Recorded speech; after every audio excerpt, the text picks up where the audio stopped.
오늘도 이렇게 하루에 치열한 하루를 마치고 일상을 또 마치시고 이 저녁에 이렇게 기도하러 나오신 저와 여러분을 우리 하나님께서 너무나도 기뻐하실 줄 믿습니다. 아멘. 이 시간 우리 또 하나님께서 주신 말씀들을 또 가슴에 깊이 또 새기고 하나님 주시는 그 말씀을 우리가 얻고 다시 한번 또 기도하며 하나님 앞에 우리의 마음을 모을 수 있는 시간 되기를 원하는데요. 저녁이 저도 이제 같이 금요 기도에 드려보고 하면은 많이 지치고 힘들 시간인 것 같아요. 그래서 말씀 전에 여러분들 이렇게 환기도 좀 시킬 겸 해가지고 퀴즈 하나 내려고 하는데요. 한번 맞춰보셨으면 좋을 것 같습니다. 그래도 이렇게 불특정 다수를 하는 것보다 한 분이 맞춰주시면 좋을 것 같은데 우리 유재윤 지사님께서 한번 맞춰주시면 좋을 것 같습니다.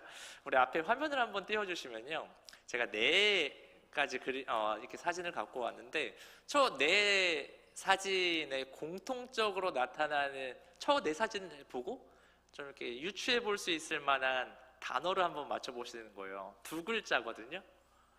우리 유재윤 선생님 혹시 아실 수 있을까요? 네. 구원! 정답입니다. 우리 박수 한 번만. 야, 역시 우등생입니다. 우등생. 맞습니다. 오늘 구원이라는 단어인데 우리 저 왼쪽 위에 그쪽부터 한번 보면요, 저게 뭔지 아십니까, 여러분? 저 열차 사진이죠. 네, 열차 사진인데 지금 열차가 고장 난 겁니다. 열차가 고장 나가지고 다른 열차가 와서 그 열차를 끌어주는 거거든요. 그것을 혹시 뭐라고 하시는 줄 아시나요? 네. 잘 혹시 우진이 그거 아나? 구원 열차. 구원 열차. 네. 한 글자가 틀렸어요. 네. 2글자 틀렸다. 그 구원 연결이라고 한대요. 구원 연결. 네. 담당자들이 그런 식으로 이제 말한다고 합니다. 구원 연결. 그리고 저 옆에 있는 야구 선수 혹시 누군지 아시나요? 오, 아시는 분들이 있으시구나. 그 한국 그 야구 역사상 가장 성공적인 어떤 투수? 네, 구원 투수 중에 한 분인 오승환 선수의 모습입니다. 위기 순간에 그 투수가 등판을 해서 팀을 구해주는 그런 역할을 하는 사람을 우리가 구원 투수라고 말을 하죠. 네. 그리고 또 왼쪽 밑에는 해경이 있습니다. 누군가 이렇게 바다에서 고립되면 너무나도 위험한 상황이죠. 생명을 잃을 수 있을 정도로 정말 위험한 상황인데 그런 상황에서 이 해경이 사람을 구해주는 모습, 네, 이런 걸 우리가 뭐 구조한다 그러고 구출이라고도 말하고 또 구원했다라는 표현을 쓰기도 하지요. 그리고 그 옆에 사진 보면 어떤 사진이죠? 네, 우리 일제에서 압제 가운데 우리가 해방된 그 사진입니다. 그 사진 해방된 날의 사진입니다. 앞에 보이는 이 그림들에서 우리가 공통적으로 발견되는 단어 바로 이 구원이라는 단어입니다. 마찬가지로 우리 기독교에서도 이 구원은요 매우 중요한 교리이자 또 제가 저번에 이단 경계 세미나에서 말했지만 우리 고등 종교들에 대한 목적이 있죠. 다들 구원받기 위한 그런 것에 대한 또 목적이기도 합니다. 그러면 여기서 또 2번째 퀴즈를 하나 또 내도록 하겠습니다. 예. 성경에서 말하는 아담 이후에 우리 모든 인간의 끝이 뭔지 아십니까? 예. 그 답을 우리가 로마서 5장 21절을 읽으면서 한번 얻어봤으면 좋겠는데요. 로마서 5장 21절을 로마서 5장 12절 시작. 그러므로 한 사람으로 말미암아 죄가 세상에 들어오고 죄로 말미암아 사망이 들어왔나니 이와 같이 모든 사람이 죄를 지었으므로 사망이 모든 사람에게 이르렀느니라. 아멘. 그러니까 온 인류가요 죄로 말미암아 어디에 이르게 된 겁니까? 사망에 이르게 되었습니다. 그런데 사망에 이르고 끝일까요? 그 다음이 뭘까요? 네. 그 다음 바로 로마서 우리 14장 또 10절을 읽어보면서 답을 한번 찾아볼까요? 읽어볼까요? 시작. 우리가 다 하나님의 심판대 앞에 서리라. 심판대 앞에 서리라.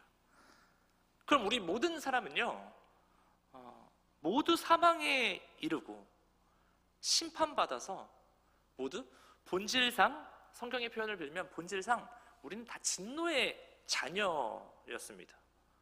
그래서 우리 모든 인간은 그 영원한 형벌인 지옥 가운데 들어가는 운명들이 모든 우리 인간의 운명들이었습니다.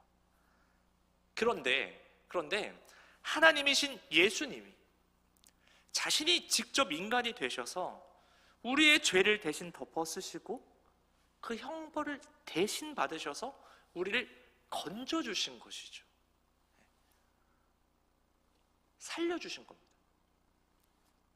이것을 가리켜서 구원이라고 합니다. 그럼 여기서 또 질문을 하나 드릴게요. 한 사람도 빠짐없이 모든 인간이 다 심판받아서 지옥에 갈 우리를 누가 구원하셨습니까? 감사합니다. 우리 이제 12월 이제 크리스마스가 다가오는데 이때도 많이 듣는 구절이기도 한데 우리를 구원하실 분이 누구신지 우리 마태복음 1장 21절 한번 또 읽어보도록 하겠습니다. 시작. 아들을 낳으리니 이름을 예수로 하라. 이는 그가 자기 백성을 그들의 죄에서 구원할 자이심이라 하니라. 아멘. 예수님 그 이름 자체가 구원자라는 뜻입니다. 그럼 누가 우리를 구원하셨는지 여러분들이 너무나도 대답을 잘해 주셨어요. 누가 우리를 구원하십니까? 바로 예수 그리스도가 우리를 구원해 주신 겁니다. 그래서 우리가 이 예수님을 믿게 되면 우리의 모든 죄가 사함을 받게 되고 그 사망과 심판과 저주에서 건짐받는, 그 구원받는 그 놀라운 은혜를 입은 자가 바로 우리라는 것을 믿으시길 축원합니다. 아멘. 우리가 너무 잘 아는 요한복음 3장 16절 여러분 아시죠? 요한복음 3장 16절 다 외우실 수 있겠나요? 자, 한번 보면서 한번 또 읽어봤으면 좋겠습니다. 시작. 하나님이 세상을 이처럼 사랑하사 독생자를 주셨으니 이는 그를 믿는 자마다 멸망하지 않고 영생을 얻게 하려 하심이라. 아멘. 이 예수님을 믿게 되면요 죄와 사망에서 벗어나 구원받게 됩니다. 그리고 하나님 나라, 그 천국 백성이 된다는 놀라운 진리가 이 말씀, 이 성경에 담겨 있습니다. 그런데 안타까운 건 뭐냐면요, 안타까운 건 교회에 다니는 사람들 가운데 이 예수님만으로 우리가 구원받을 수 있다는 것을 믿는 사람이요 절반밖에 없다라는 통계 자료들이 나오는 거예요. 소망하기는 아까 전에 우리 너무 대답을 잘해 주셔서 너무 감사했어요. 우리 모든 큰빛교회 성도님들은, 특별히 또 오늘 이렇게 금요기도에 오신 여러분들은요 예수 그리스도가 우리에게 구원의 전부이신 것을 믿으시길 축원합니다. 아멘. 아멘 꼭 하셔야 됩니다. 그런데요 이 구원을 보게 되면 방금 제가 말씀드린 것처럼 우리가 이제 예수님 믿으면 됩니다 하고 나 예수님 믿어 그럼 끝인 것 같은데, 오늘 본문 말씀을 보게 되면 내용이 조금 특이하죠. 뭐라고 나와 있는지 한번 우리 오늘 본문 말씀 12절 한번 다시 한번 읽어봤으면 좋겠는데요, 잘 따라와 주세요. 자, 시작.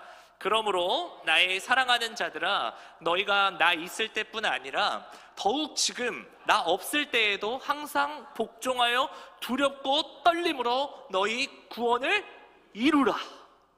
아멘. 오늘 본문에서 이 구원을요 어떻게 하라고 저기 나와 있습니까? 구원을 이루라. 근데 여러분 우리가요 에베소서 또 2장 8절, 에베소서 또 목사님이 또 해주시는데 2장 8절 우리가 저걸 읽어본 적이 있어요. 우리 한번 다시 한번 또 읽어볼게요. 오늘 성경 좀 많이 읽을 거예요. 자, 2장 8절 한번 다 같이 읽어봅시다. 시작. 너희는 그 은혜에 의하여 믿음으로 말미암아 구원을 받았으니 이것은 너희에게서 난 것이 아니요 하나님의 선물이라. 아멘. 그러니까 우리가 구원을 받는 건요 전적인 하나님의 은혜로 받은 겁니다. 믿으십니까? 아멘. 하나님의 선물이라고 말하고 있습니다. 그런데 선물이잖아요. 그런데 오늘 본문 말씀은 또 그 구원을 너희들이 이루라라고 말을 하고 있습니다. 이게 무슨 말인가? 우리가 이거를 좀 이해하기 위해서 하나씩 좀 살펴보려고 하는데요. 제가 또 한번 좀 정리해봤는데, 아까 화면, 그 다음 화면을 한번 좀 넘겨주시면, 저 이루다라는 단어는요, 원어로 이제 카테르카조마이라고 그런 단어를 쓰는데, 이 단어가 성취하다, 달성하다라는 뜻을 가지고 있어요. 그래서 저걸 어떻게 좀 생각해 보면 좋냐면요, 우리가 4년마다 열리는 전 세계 축제가 뭐가 있죠? 네, 맞습니다. 내년에 또 월드컵도 있고, 또 작년에 뭐가 있었죠? 네, 파리 올림픽 이렇게 있었죠. 올림픽을 한번 먼저 보게 되면, 올림픽을 하게 되면 우리나라 선수들이 나가서 이제 열심히 경기에 임합니다. 그래가지고 뭐 금메달도 따기도 하고, 은메달도 따고, 동메달도 따기도 하죠. 그런데 여러분, 그 선수들의 경기 때의 모습이랑 마지막에 이제 메달을 걸 때의 선수들의 표정 혹시 보신 적 있으신가요? 네. 기억나시는 그런 선수들이 있을 거예요. 특별히 좀 마라톤 같은 경기 한번 여러분 생각해 보시면, 경기 막 할 때, 정말 몸이 완전히 기진맥진할 정도로 정말 열심히 뜁니다. 그리고 마지막 이 결승선에 도착했을 때 어떤 선수들은 그 자리에서 이제 펄썩 주저앉기도 하고, 또 막 쓰러지기도 하고, 또 감격에 막 눈물을 흘리기도 하는 그런 장면들 여러분들 기억하실 것 같은데요.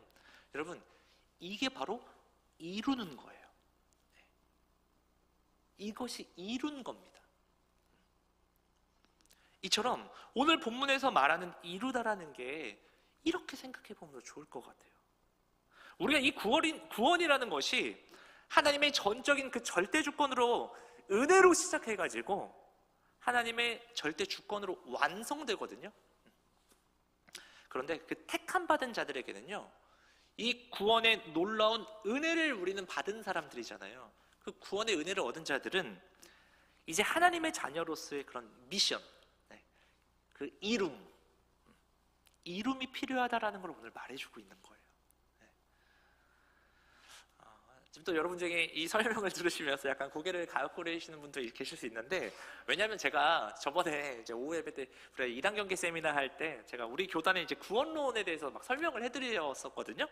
그때 제가 말했습니다. 이 구원에 대해서 우리의 공로가 1도 없다고, 우리의 공로는 1도 없습니다라고 엄청 강조하면서 얘기를 들었는데, 그때 설명이랑 좀 다른 것 같은데라는 생각하실 수 있어요. 그냥 구원은 선물로 받으면 되는 거 아닌가? 라고 생각이 드실 수 있는 분이 있을 수 있는데요. 제가 좀 더 설명을 좀 드려보면, 제가 한번 예를 들어볼게요. 제가 좀 나이 드신 우리 교회 안에 나이 드신 우리 뭐 권사님들이나 우리 성도님들에게 혹시 성도님, 뭐 권사님, 성도님, 우리 권사님은 구원 받으셨어요? 라고 이제 물어보면요, 우리 어르신들이 대부분 저 받았죠 라고 이야기를 하십니다. 그런데 여기서 발견할 수 있는 건 뭐냐면, 이분들이 다 과거형으로 대답을 하신다는 거죠. 목사님, 저 옛날에 받았어요. 저 옛날에 구원 받았습니다 라고 말씀들을 하십니다.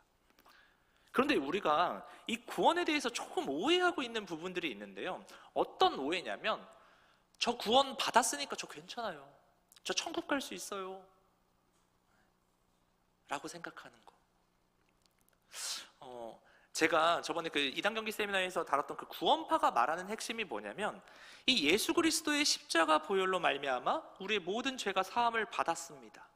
이건요, 그 구원파랑도 똑같아요. 우리랑 다 똑같습니다. 그런데 그 다음이 뭐냐면, 그래서 이제는 우리가 죄를 짓고 이제 마음껏 살아도 괜찮습니다. 전 구원 받았으니까요.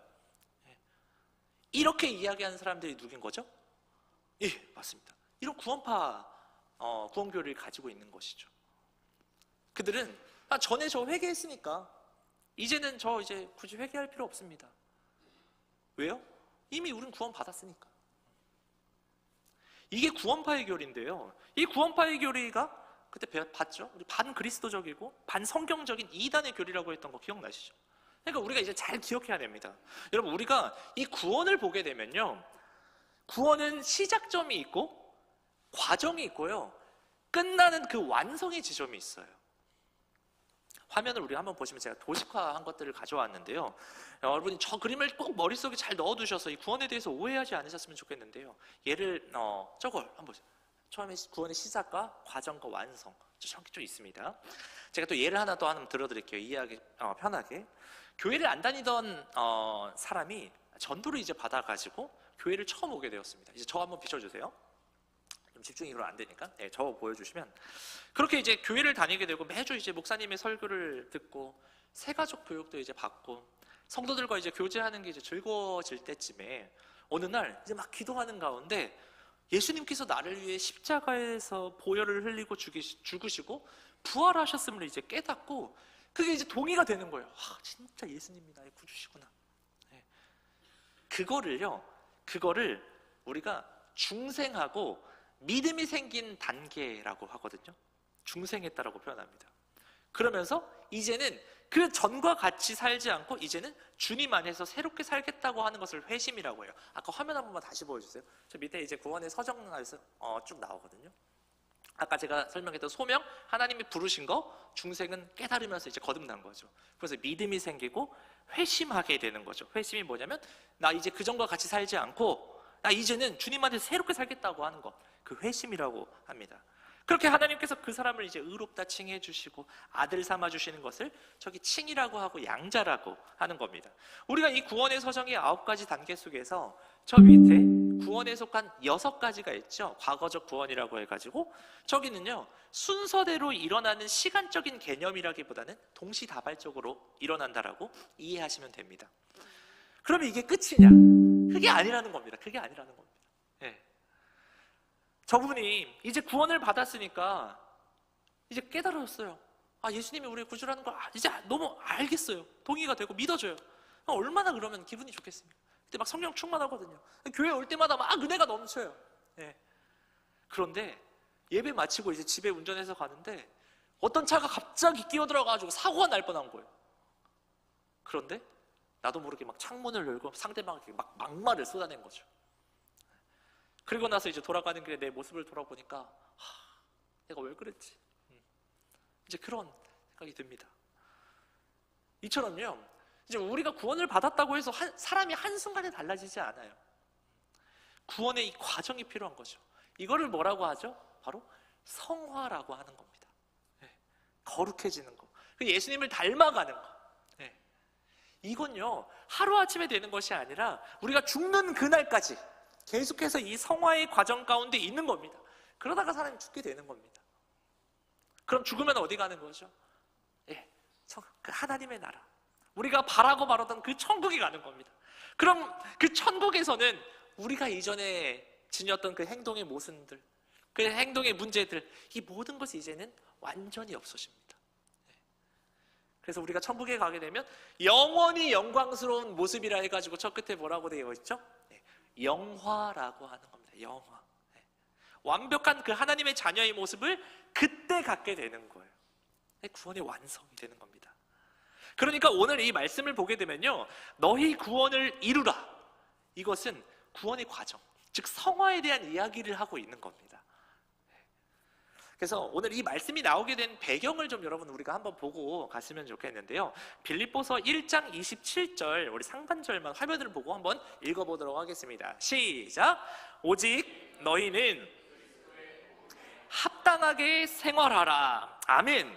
그러니까요 예수 그리스도를 믿고 복음을 받아들인 사람들, 그 사람들이 어떻게 살아가야 되는지, 그 사람들이 예수님의 마음을 품고 그 그리스도의 복음을 받은 자로서, 그 은혜 받은 자로서 어떻게 합당하게 살아가야 되는 것인가, 이게 이 빌립보서에 쭉 이렇게 소개가 되어지고 있는 것이거든요.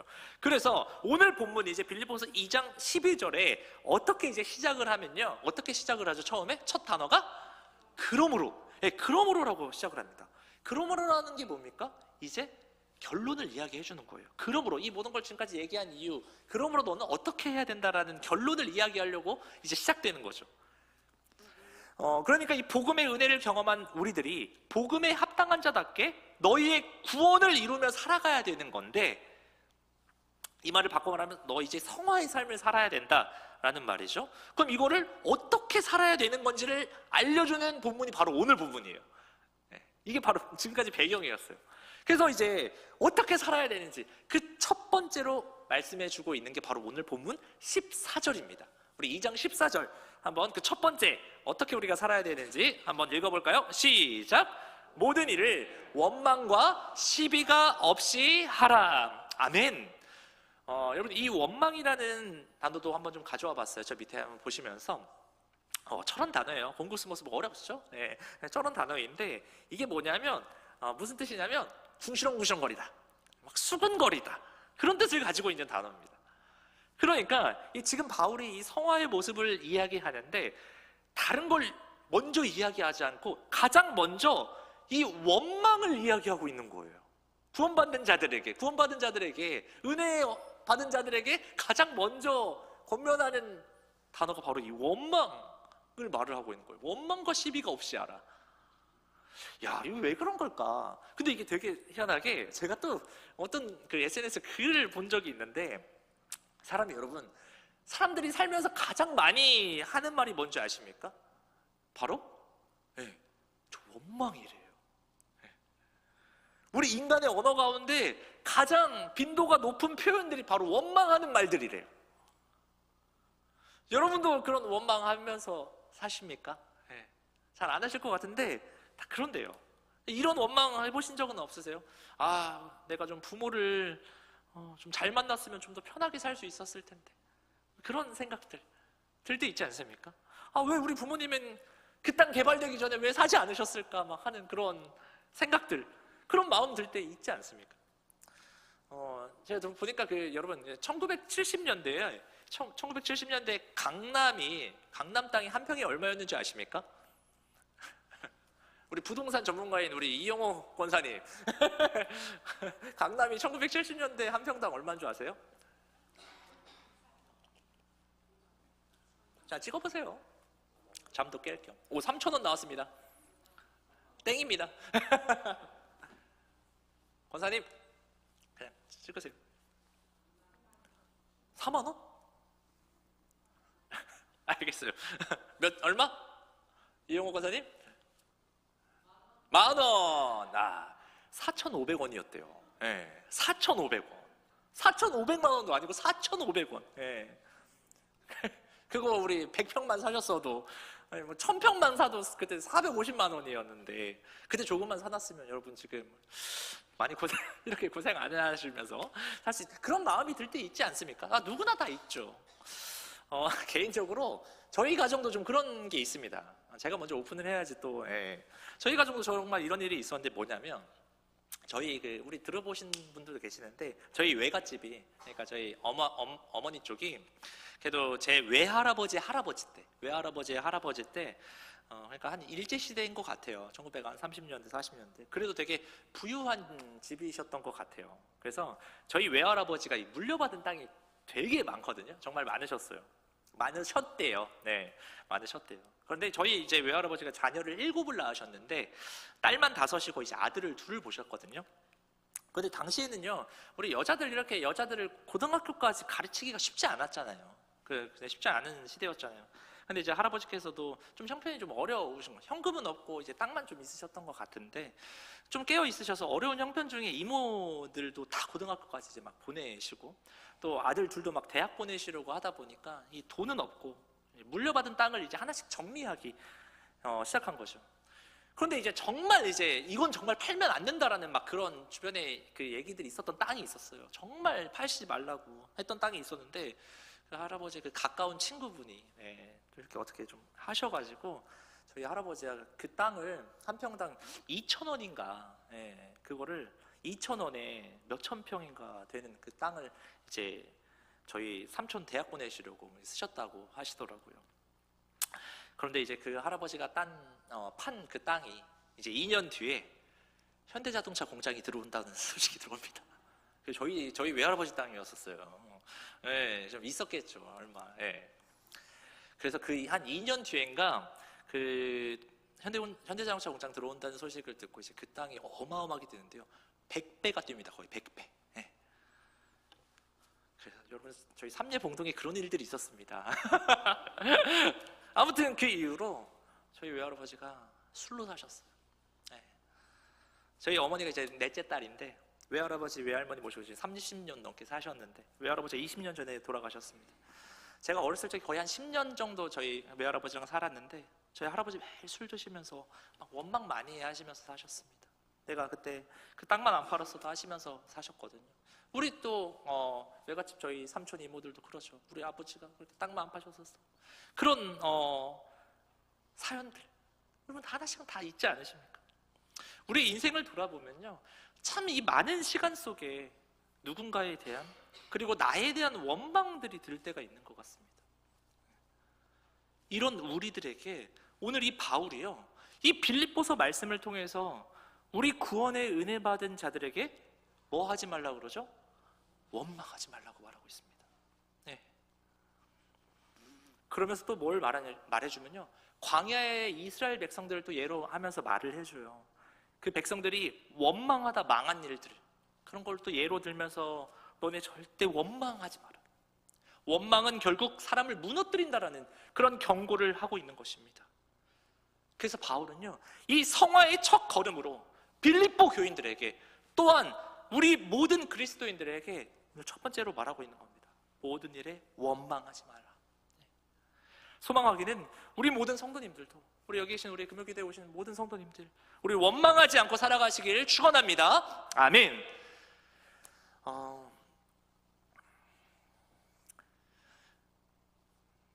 우리 일주가 또 오늘 금요기대에 왔는데 일주가 여러 기도 제목들이 있어요. 일주 어떤 결과가 나와도 우리 일주가 하나님 원망하지 않았으면 좋겠어요.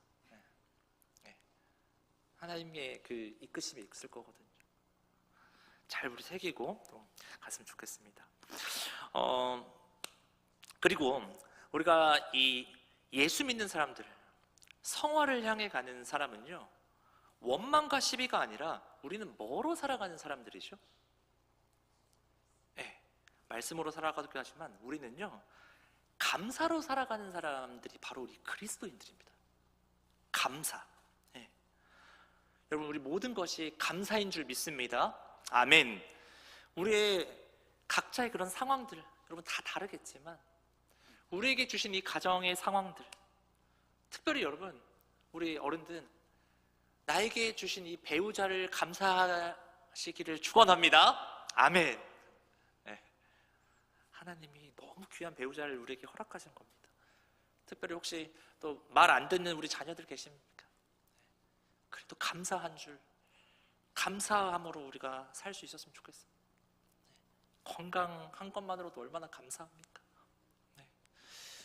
어제 제가 좀 이렇게 기도 제목 소식을 좀 저희 동기 목사한테 들었어요. 여러분들 좀 기도해 주셨으면 좋겠는데, 저희 동기 목사가 이번에 이제 아이를 낳았어요. 결혼해서 얼마 안 돼서 이제 생후 2달 됐는데 아이가 이제 앞에 눈이 안 보인대요. 그래서 수술을 오늘 아침에 이제 하고 수술이 좀 잘 되면 이제 빛만 좀 볼 수 있는 그런 좀 상황에서 기도 요청을 좀 해줘서 저도 마음이 좀 힘들었고 계속 이제 기도하고 있는데, 참 내 자녀가 아프면 너무 이 부모로서 참 쉽지 않은 일이잖아요. 우리 자녀가 건강할 수 있는 것만도 얼마나 이 감사한 겁니까? 자녀를 주신 것도 감사한데 우리가 이 감사, 모든 게 다 감사인 거예요. 우리가 이 감사로 걸어갈 때 이 성화로 다가가는 것이죠. 우리에게 이 감사의 삶이 있기를 소망합니다. 두 번째로요, 바울은 성화의 삶을 살아가는 성도들이 또 이렇게 살아야 한다라고 말하고 있는데요, 오늘 본문 15절 말씀 우리 한번 또 다시 한번 읽어볼까요? 시작! 이는 너희가 흠이 없고 순전하여 어그러지고 거스르는 세대 가운데서 하나님의 흠없는 자녀로 세상에서 그들 가운데 빛들로 나타내며. 아멘. 여기 보면요, 이 시대의 모습을 뭐라고 표현하고 있습니까? 어그러지고 거스르는 세대라고 말을 하고 있습니다. 타락한 세대라는 거죠. 이 타락한 세대 가운데, 또 가치가 기울어진 이 세대 가운데, 기준이 뒤집힌 이 세대 가운데 우리가 해야 될 것이 무엇입니까? 흠이 없고 순전해야 된다라고 말하고 있습니다. 이 흠이 없다라는 건요, 흠이 없다라는 건 완벽하라는 뜻이 아니에요. 손가락질 받을 행동을 하지 말라는 뜻입니다. 교회에서는요, 예배도 안 빠지고 뭐 장로님이고 권사님이고 막 중직자입니다.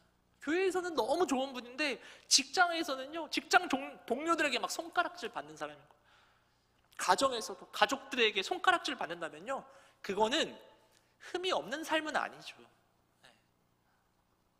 우리도 좀 우리 자신을 돌아봤으면 좋겠습니다.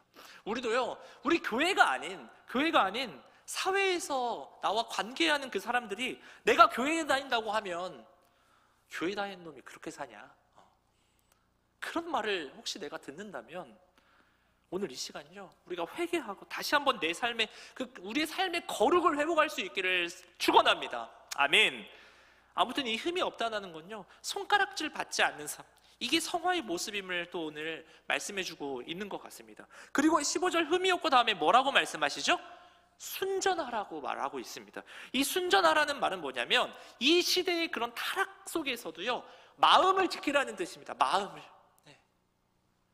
여러분, 지금 이 시대가 얼마나 타락해 있는지 여러분 좀 아십니까? 어느 정도로 좀 타락해 있는지 여러분 어떻게 생각하시는지 모르겠는데요, 오늘 우리 이렇게 기도에 나오실 정도면요, 정말 거룩하고 순전하게 사시는 분들이라, 지금 이 불타는 금요일 저녁에 세상에는 어떤 일들이 지금 벌어지고 있는지 우리가 잘 알 수 없죠. 그런데 여러분, 통계 자료들을 좀 보면요, 우리나라 10대, 20대, 30대들의 첫 성관계를 시작하는 나이가 여러분 언제인 줄 아십니까? 우리 우진이 아니? 잘 몰라요? 만 13세래요. 13세. 중학교 1학년. 우리 아이는 아니겠지. 우리 교회 애들은 아니겠지. 절대로 여러분 그렇게 생각하시면 안 됩니다. 그래서 이 중학교 시기에 내 자녀가 이성 친구를 사귀는 것이 정말 위험한 부분이에요. 요즘은 이제 부모가 모르는 사이에 너무 많은 일들이 벌어지거든요. 한 수련회에서 수련회 참석한 청소년들이에요. 청소년들이에요. 우리 수련회 참석한 청소년들을 상대로 조사를 해봤습니다. 너희가 20살이 돼서 20살 돼가지고 방학 때 남자친구 여자친구와 해외여행 같이 가는 거 어떻게 생각하니? 그렇게 조사를 해보니까 어떤 결과가 나온 줄 아십니까? 절반이 찬성했습니다. 이게 지금 우리 다음 세대들이 가진 기본 인식입니다. 거기에다가요, 청소년들한테요, 한 목사님이 이렇게 물어봐요. 그럼 여러분 술은 마셔요? 그럼 대놓고 애들이 뭐라고 말하냐면 안 마신다고 안 해요. 상황 봐서 먹어요. 그래요. 상황 봐서. 그럼 그 술은 어디서 구해오냐? 그러니까 아이들이 대답하죠. 편의점에서 다 살 수 있어요. 다 뚫려요. 여러분, 근데 이 말은요, 결국 뭐냐면 문제는 어른들이 만든다는 이야기입니다. 어른들이 허술하니까 아이들이 따라가는 거죠. 아이들은 이 술에 대한 죄책감이 없어요. 그냥 마시는 거지 이렇게 생각을 합니다. 그렇다면 이런 청소년들과 청년들의 타락이 어디서 온 것일까? 갑자기 이게 하늘에서 떨어진 게 아니거든요. 그건요, 바로 기성세대로부터 온 거거든요. 이거 가정에서 흘러들어온 것이고 사회에서 보여준 모습 그대로를 우리 아이들이 닮는 겁니다. 더 안타까운 자료 제가 하나 또 말씀드릴게요. 좀 현실을 좀 아시기 위해서 이 현실 놓고 여러분 좀 기도 같이 했으면 좋겠어요. 우리나라 남성들 중에 외도 경험이 있다는 비율이요, 몇 퍼센트 나온지 아십니까? 53%. 이거 통계에서 조사한 거니까 이거 그래도 솔직하게 했겠지만 솔직하지 않게 또 한 사람도 있겠지만 53%가 나왔어요. 남자들의 반절 이상이 외도 경험이 있다는 거예요.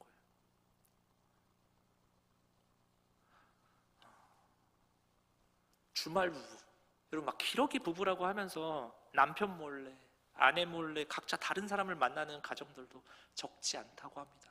저는 개인적으로 경험도 있어요. 제가 직장 생활할 때 그걸 하는 제가 직접 제 동료를 봤거든요. 이게 지금 우리가 살고 있는 시대예요.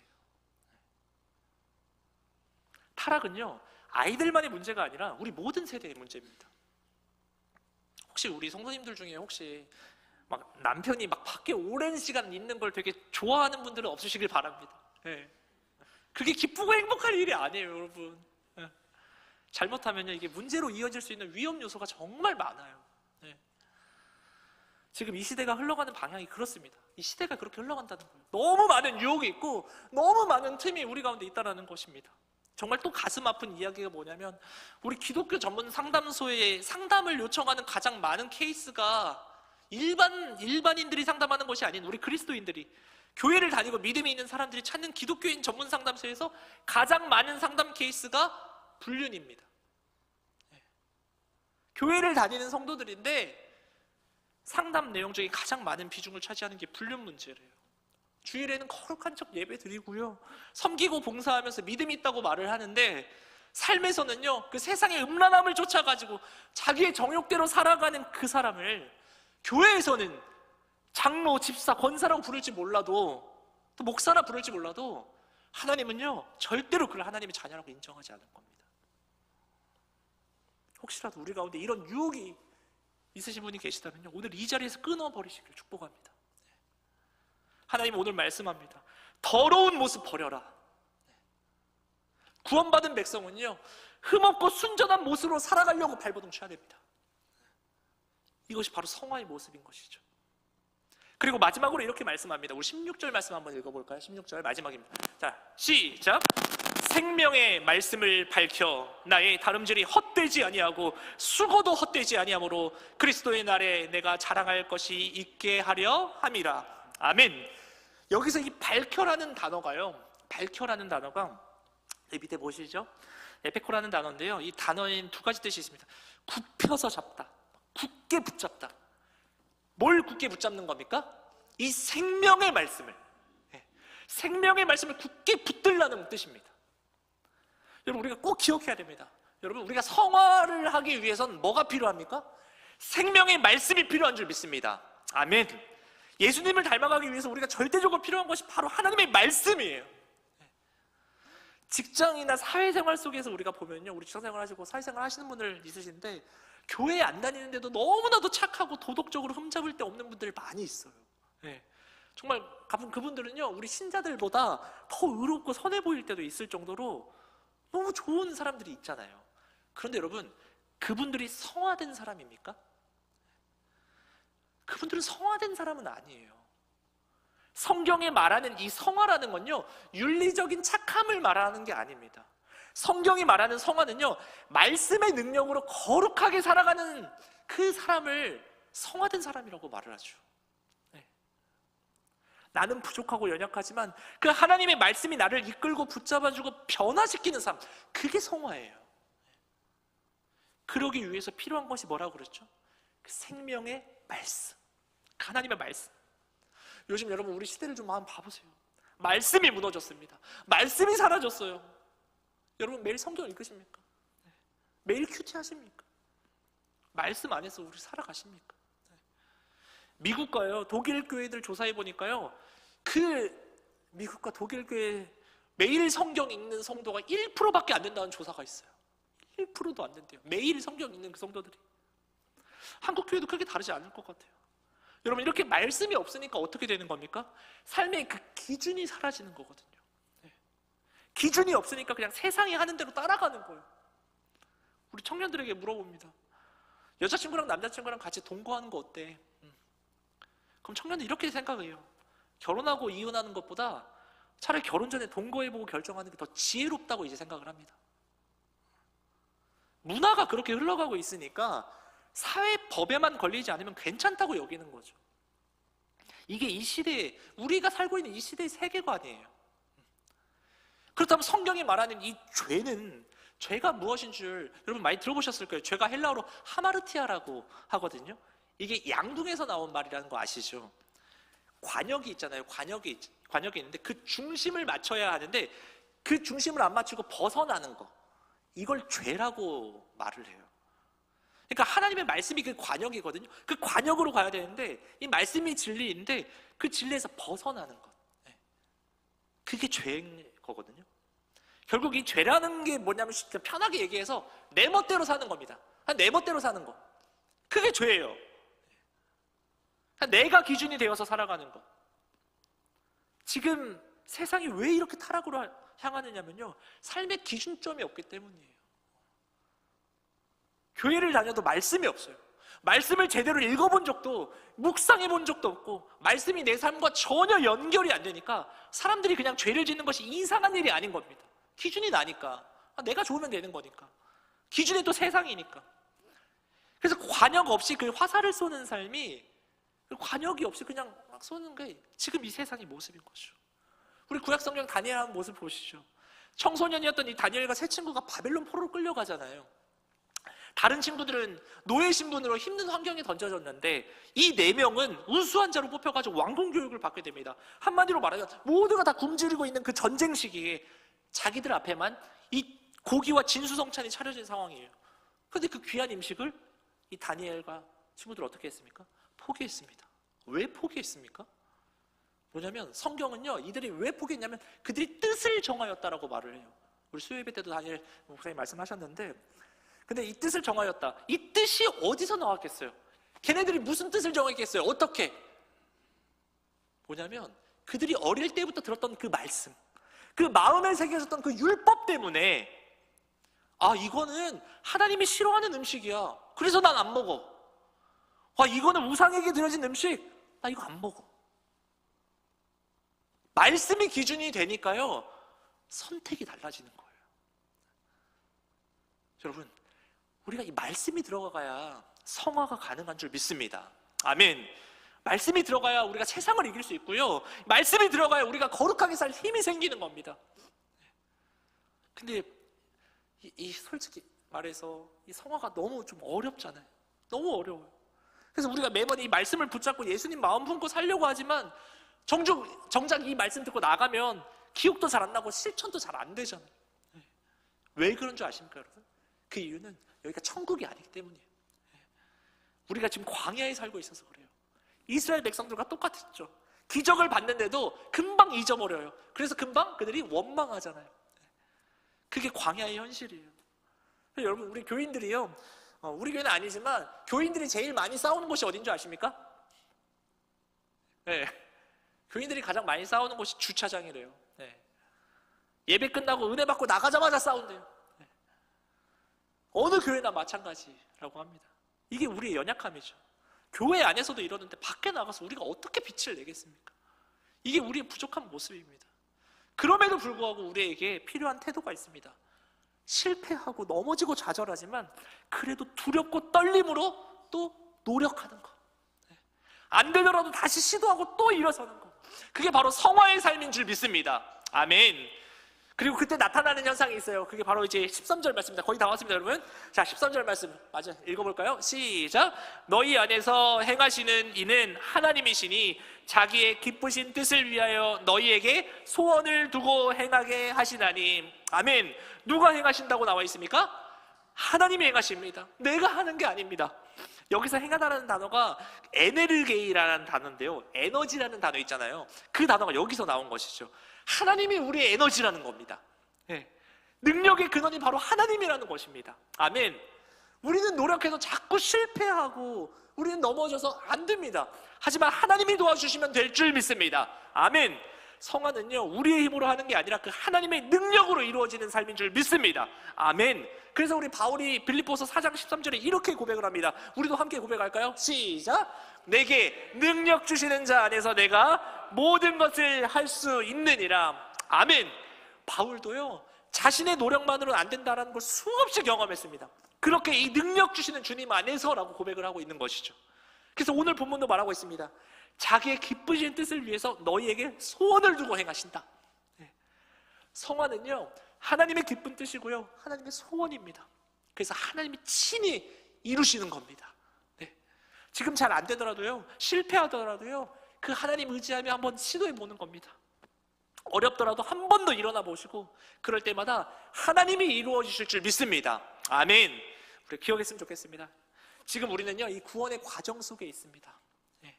아직 완성된 사람은 한 사람도 없습니다. 그래서 우리가 할 일은요, 이 구원을 이루어가는 삶을 계속 걸어가는 겁니다. 요즘 건강하게 성장하는 교회들 보면 특징이 하나 있대요. 입소문 나는 교회라고 합니다.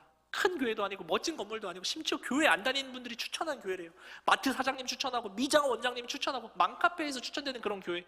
이런 교회의 공통점이 하나 있는데, 이게 뭐냐면 어떤 설교나 교회 프로그램이 아니라 그 세상 사람들이 생각하고 있는, 그 세상 사람들이 생각하는 예수 믿는 사람들은 아 저런 모습이야, 교회 다니는 사람들은 저런 모습이야 라는 걸 드러내며 사는 성도들이 있으면 그 교회 잘 되는 거죠. 예. 그래, 예수 믿는 사람이 확실히 다르구나라는 걸 느낄 수 있게 하는 거, 그게 바로 요즘 잘 돼가는 교회라고 합니다. 전 그게 교회의 모습이라고 합니다. 안타깝게도 오늘 한국교회도 이 성화와 더 멀어지는 모습들이 좀 있는 모습들이 있어요. 어떤 모습? 교회라는 것도 참 분입부가 심해져가지고 이 성화보다 성공이 막 더 중요한 가치처럼 여겨지는 흐름이 자리 잡고 있어서, 제가 얼핏 들은 말 중에 어떤 대형 교회는요, 교역자들에게 인센티브를 준다고 해요.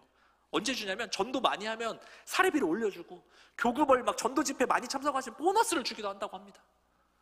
그 적게 오면 사례 깎고요. 여러분, 이걸요 교회라고 부를 수 있을까요? 그게 정말 교회의 진정한 모습일까요? 커지려고만 하고 더 모으려고만 하고 더 성장하려고만 하는 성화의 근데 모습은 찾아보기가 어려운 교회, 그건요 하나님이 진정 기뻐하시는 교회가 아닌 것이죠. 우리가요 오늘 말씀을 통해서 좀 우리를 돌아볼 수 있었으면 좋겠습니다. 하나님이 우리 가운데 원하시는 그 성화의 삶이 어떤 삶인지 오늘 말씀을 우리가 기억하며 함께 기도할 수 있는 시간들을 될 수 있었으면 좋겠습니다.